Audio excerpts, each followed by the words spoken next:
Today I get to talk with Julie Cajigas, and she is the owner of Mistakes by the Lake, which is a fun name. How are you today, Julie? I'm great. I'm always down to talk about Lake Erie Beach Glass. Yes, and it's so much fun what you've done with Lake Erie Beach Glass, but go ahead and just share a little bit about you and how you got into doing this. So, I'm a professor at the University of Akron. I teach public relations. I also have a background in music.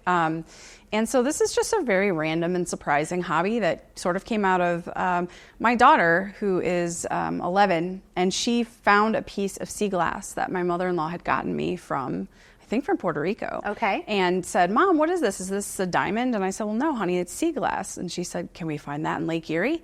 And I said, I don't know. I don't know. And so, some research later, I discovered, indeed, you can. And she pestered me about going for about 3 months. And then finally we did. And once we got out there, it was like, oh, we're just going to do this forever now. And so it's something fun that you and your daughter can do together, and you go and you collect sea glass. And what does that look like? Because it's something that I've never done before. If someone is watching this and they might even be thinking, that's fun. We've got a bucket of sea glass right here. Got our big bin here. Might be something I would want to do. How do people go and collect sea glass? Well, yeah, I would suggest actually that you visit my website, which is mistakesbythelake.com. Put the www though; it doesn't work without that for some reason. Because I have actually a really extensive guide on how to find beach glass, and I've actually met people that know a lot more than me. So there's definitely a range of experience, but you have to find a beach that has a pebbly part or a gravelly part. Right. And beaches change day to day, even hour to hour. I've been at a beach where I got there and there was like a little river going down the middle, and by the time I left, the river was gone because a storm had wiped out, the topography of the beach. And so I think the most important tip I have is don't give up on a beach the first time. Don't give up on the beach the first time you go. You might go and you might not find too much, and you might think, oh, this isn't a good beach. If you go to Perkins, which is in Upper Edgewater downtown, on a day after a storm where it was really high surf, it'll look just like a sandy, smooth beach, and you'll think, oh, there's no glass. Right. If you go 3 days later, when the waves start to slow down, they're going to carry all that rock and glass back and deposit it along the shore. It's going to look like a completely different place, and you might find a whole big cup of glass that day. And so there's an ebb and flow to where you find, how much you find. Mm-hmm. Different beaches actually have different qualities of glass, and sometimes different kinds. Conneaut Beach on the border of Ohio and Pennsylvania out in the Ashtabula area had a illuminating company plant on its shores, and they, I guess, dumped their scrap into the lake. And so at Conneaut, you'll find cobalt blue glass everywhere. Oh my gosh. From the cobalt blue light bulbs. You'll also find black insulation glass also from the light bulbs. And that glass is interesting. If you can get a strong enough light through it, you can actually see that it's purple, but the real thick pieces just look black.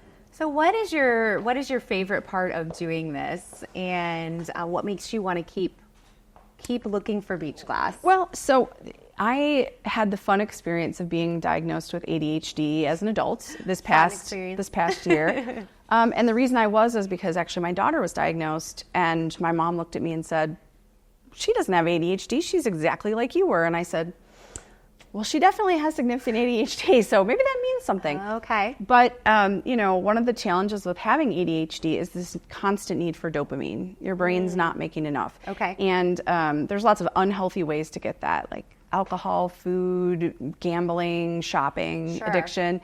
But then this is a really healthy, fun way, which is finding little treasures. Right.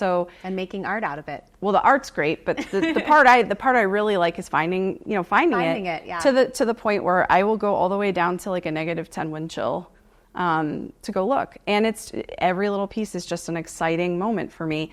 And my daughter and I will be there, and 6 hours will go by, and we'll be like, oh, it's dark. What happened? So I just love the treasure hunt aspect, and I get a lot of peace and calm and focus from those trips that helps me with my life and my work in the other areas. So exactly, because we all need those things where we can just kind of settle in and go into the moment of doing whatever activity we're doing and stay there. So that's really beautiful that you found this thing that that helps you in the other parts of your life. I'm also very athletic about glassing. Like I dig quite a bit. I climb quite a bit. I will go and climb to areas of the beach that are not easily accessible over like slippery rocks, which I know some of my family members think is crazy. There are people who actually kayak out to beaches that are not accessible by foot to glass. And so like, I don't know, it's sort of on my bingo card for a couple of years down the road is like get into kayaking so I can go to these like hidden beaches. But that makes sense though. I one time was in the South and we took a boat out to like a little island to go shelling, and the shells there were so many more because obviously there weren't that many people who went out there to find those. So I can imagine it'd be the same for beach glass, and that would be really cool. It's true in winter too. It's always really funny to me. You know, my mom will say, "What? Are you crazy? You know, are you crazy being out?" I'm like, "Here, wait, look," and I'll take a picture, and there'll be like 10 other people out there doing the same thing. It is a somewhat popular hobby for people. There is a strange culture in the beach glass world of not divulging where you find your glass and keeping it really secret so that, you know, too many people don't go. And I sort of reject that wholesale. I think, first of all, look how much glass I've been able to find in a year, 2 years. I mean, this is not even a tenth of my collection. I have tons and tons of glass. And a lot that I've given away in big jars. That was what I did first with it. I made these big layered jars and gave them to family. So there's plenty out there. And actually, if it's a little harder to find, it's kind of more fun. Exactly. But I also think everybody should get to enjoy, at least once in a while, that experience and finding something special. I was doing the jars, and then I felt sad because like each little piece, like when I found this little lime green, tiny little lime green piece, I probably screamed. I was like super excited, right? And then it ends up in a jar and nobody looks at it anymore. And I didn't like that. So I thought, well, maybe I can make jewelry. Maybe I can make a necklace for myself. And so I have this apparently ADHD habit of like starting crafts and then never finishing them. I think that can be a habit for anyone, though. Perhaps, but I do that kind of thing too. I have a particularly robust graveyard of discarded hobbies, and so I wasn't sure if I would be able to do it. And I tried making a necklace, and it was terrible. The first one was terrible. It looked like it got eaten by a wood chipper. It was a mess. The wire was all dented. It was terrible, and I thought, maybe this is not for me. But then I thought, no, I really want to do this. Give it a little more time. I'm just going to keep going. And so I don't know, after about a month and a half of trying, I made one that I was like proud enough to put on my Facebook page and then proud enough to start wearing. And almost instantly people were like, oh, can I buy them? And I'm like, yeah, I made one that's not terrible. Just hold on, give me a minute. And so I've gotten lots of requests for them, and I just started making them. And I actually find that to also be a great way for me to manage ADHD. I used to play like Candy Crush, Bejeweled Blitz when I watch TV. Right. Because I can't watch TV like a normal person. I have to be doing something. And now I make jewelry. So while we're watching our shows, I kind of like during the down moments where nothing's happening on the screen, I'm kind of like wrapping and then going back to the show. But it gives me something to do with my hands. It definitely helps me decompress.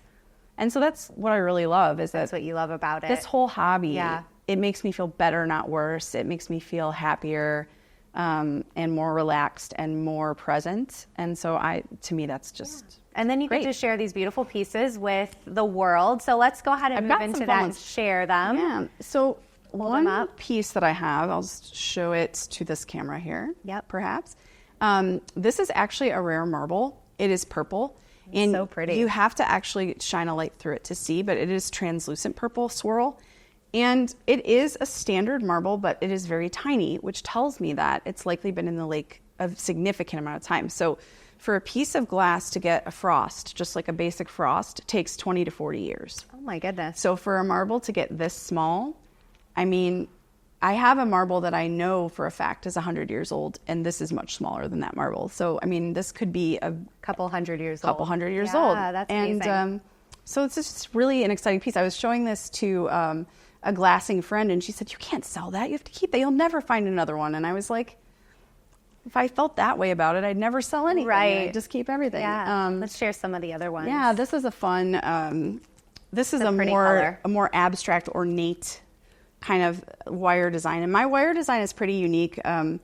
There's lots of great wire artists out there doing like basket weave wire and other things, but I just have sort of my own little style. I kind of like to let the glass wrap itself. That's beautiful. This is a simple one, but I think it's very effective in its presentation.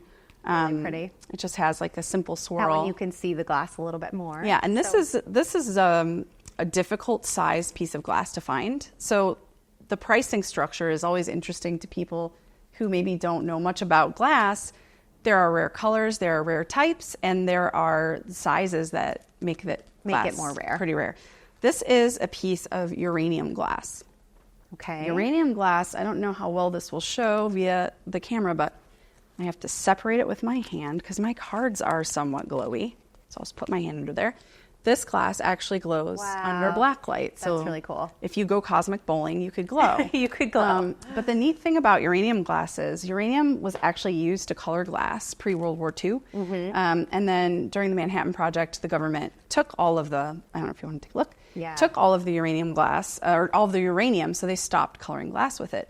But people used to eat off of it. They used to have full sets of dishware and ashtrays, and so anytime you find a piece of radium glass or uranium glass, you know it's pre-World War II. Right. And so to me, that's really cool historically to know like how old it is, and also the fact that it glows is pretty exciting. Lately, I've been getting into fossils more. Okay. And so I brought a couple of them, but I brought this one here. This is, I don't know like if you'll be able to tell. That's really neat. This is a crinoid. Crinoid is a sea lily, and it's not actually a plant. A sea lily is an invertebrate marine animal, I guess. I don't know. I'm not a geologist, okay? That's okay. But these are little cross sections of the stem of this creature. Amazing. And so, these are pre-dinosaur, prehistoric. They're very, very old. This one here is a horn coral.